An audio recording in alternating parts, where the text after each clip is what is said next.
Hello friends. GK Gurukul में आपका स्वागत है। 23 मार्च को भारत के 3 फ्रीडम फाइटर्स के बलिदान को याद रखने के लिए, उनको श्रद्धांजलि देने के लिए एज ए शहीदी दिवस मनाया जाता है। 23 मार्च को हमारे देश के 3 फ्रीडम फाइटर्स को, भगत सिंह, शिवराम राजगुरु और सुखदेव थापर को अंग्रेजों ने फांसी दी थी।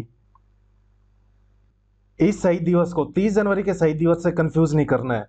30 जनवरी का शहीदी दिवस महात्मा गांधी जी की याद में मनाया जाता है और 23 मार्च का शहीदी दिवस भगत सिंह, सुखदेव और राजगुरु, इनको श्रद्धांजलि देने के लिए इनकी याद में मनाया जाता है। अब भगत सिंह की लाइफ के बारे में देखते हैं। इनका जन्म 28 सितंबर 1907 को पंजाब के लायलपुर में हुआ था।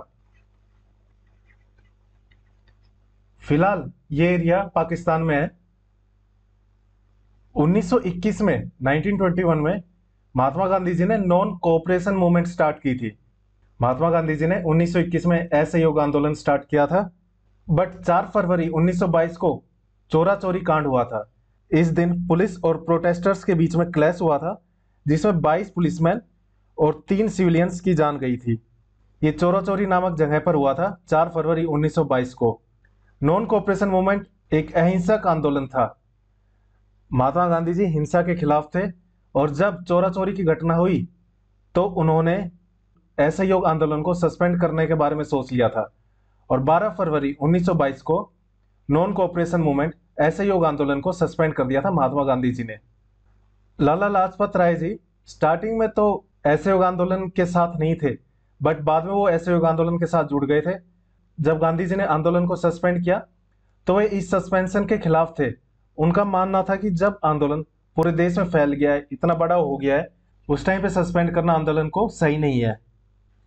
जिस टाइम ये आंदोलन स्टार्ट हुआ था उस टाइम भगत सिंह काफी छोटे थे, बट इन्होंने असहयोग आंदोलन में पार्टिसिपेट किया था। बट जब ये आंदोलन सस्पेंड हो गया तो इनको झटका लगा था। इसके बाद इनका रुझान क्रांतिकारी आंदोलन की तरफ चला गया। 1923 में भगत सिंह जी ने नेशनल कॉलेज लाहौर में एडमिशन लिया था। इसको लाला लाजपत राय और भाई परमानंद ने बनाया था। इस कॉलेज का मकसद था कि गवर्नमेंट कॉलेज के एक अल्टरनेटिव मिले, एक ऑप्शन मिले, और स्वदेशी का विचार लाने के उद्देश्य के लिए इसको स्टार्ट किया गया था। यहीं पर ही इसी कॉलेज में ही भगत सिंह और सुखदेव की आपस में मुलाकात हुई थी। 1924 में सचिंद्र नाथ सान्याल ने हिंदुस्तान रिपब्लिक एसोसिएशन की स्थापना की थी।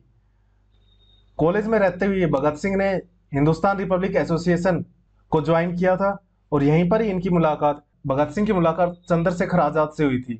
यहाँ पर भगत सिंह और भी रिवोल्यूशनरी से मिले थे, उनमें एक राजगुरु भी थे।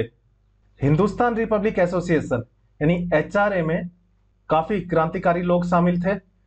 इन क्रांतिकारियों में से राम प्रसाद बिस्मिल और अशफाक उल्लाह खान ने एक ट्रेन लूटने का प्लान बनाया था।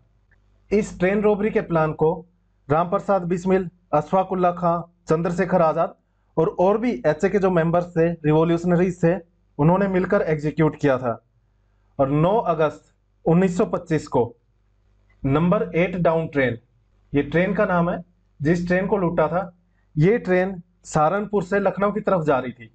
जब ये ट्रेन सहारनपुर से लखनऊ की तरफ जा रही थी तो बीच में काकोरी स्टेशन के पास इस ट्रेन को लूट लिया था।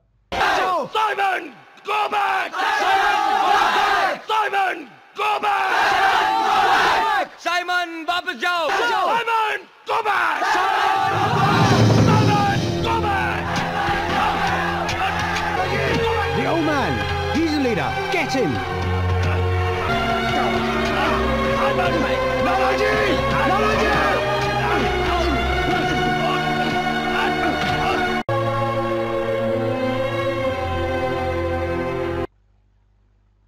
लाला लाजपत राय जी की डेथ का बदला लेने के लिए भगत सिंह, सुखदेव, राजगुरु और चंद्रशेखर आजाद ने जेम्स कोर्ट को मारने का प्लान बनाया और एग्जैक्ट लाला लाजपत राय की डेथ होने के एग्जैक्ट 1 महीने बाद यानी 17 दिसंबर 1928 को ये जेम्स कोर्ट को मारने के लिए निकले थे। बट वहां पर जेम्स कोर्ट थोड़ा लेट हो गया था, बट उसी टाइम वहां पर सैंडर्स निकल रहा था। ये उस टाइम वहां का असिस्टेंट सुपरिटेंडेंट ऑफ पुलिस था। तो भगत सिंह और राजगुरु ने सैंडर्स को गोली मार दी थी और चंद्रशेखर आजाद और सुखदेव ने यहाँ पर इनकी हेल्प की थी। 8 अप्रैल 1929 को भगत सिंह और बटुकेश्वर दत्त ने दिल्ली में सेंट्रल असेंबली में बॉम्बिंग की थी। इनका मकसद वहां पर किसी को मारना नहीं था, इसलिए वहां पर किसी की डेथ भी नहीं हुई थी। वे सिर्फ बहरी अंग्रेजी सरकार तक अपनी बात पहुंचाना चाहते थे। बटुकेश्वर दत्त और भगत सिंह, इनका उस टाइम वहां से भागने का भी कोई इरादा नहीं था और ये उस टाइम इनकलाब जिंदाबाद और लॉन्ग लिव रिवॉल्यूशन के नारे लगाते हुए अपने आप को सरेंडर कर दिया था। ये सिर्फ अपनी बात को सरकार तक पहुंचाना चाहते थे। जब भगत सिंह अरेस्ट हुए थे तो इन्होंने देखा कि जेल में भी भारतीय और ब्रिटिशर्स, इन कैदियों के बीच में भी काफी भेदभाव होता है, तो वहां पर भी इनका समय कैदियों के लिए बेहतर स्थिति की मांग के लिए विरोध प्रदर्शन करते हुए ही बीता। जेल में भी इन्होंने चैन की सांस नहीं ली और बराबरी का हक मांगते रहे। बाद में सैंडर्स हत्याकांड के लिए सुखदेव और राजगुरु को भी गिरफ्तार कर लिया था। इस बीच 27 फरवरी 1931 को चंद्रशेखर आजाद इलाहाबाद के एल्फ्रेड पार्क में आए थे। इसकी खबर यशपाल और वीरभद्र तिवारी ने पुलिस को दे दी थी और वहां पर आजाद और पुलिस के बीच भिड़ंत हुई थी।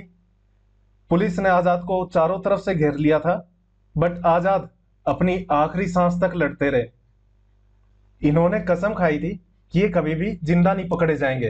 तो जब इनके पास लास्ट गोली बची, अंतिम गोली बची, इससे चंद्रशेखर आजाद जी ने खुद की जान ले ली थी। आज के टाइम में इलाहाबाद को प्रयागराज और एल्फ्रेड पार्क को आजाद पार्क के नाम से जाना जाता है।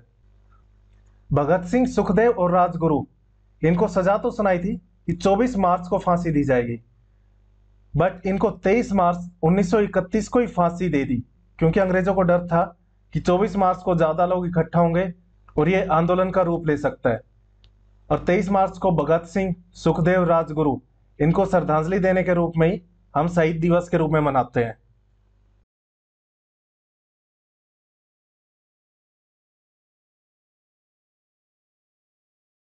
Thank you for watching and don't forget to like, share and subscribe the channel.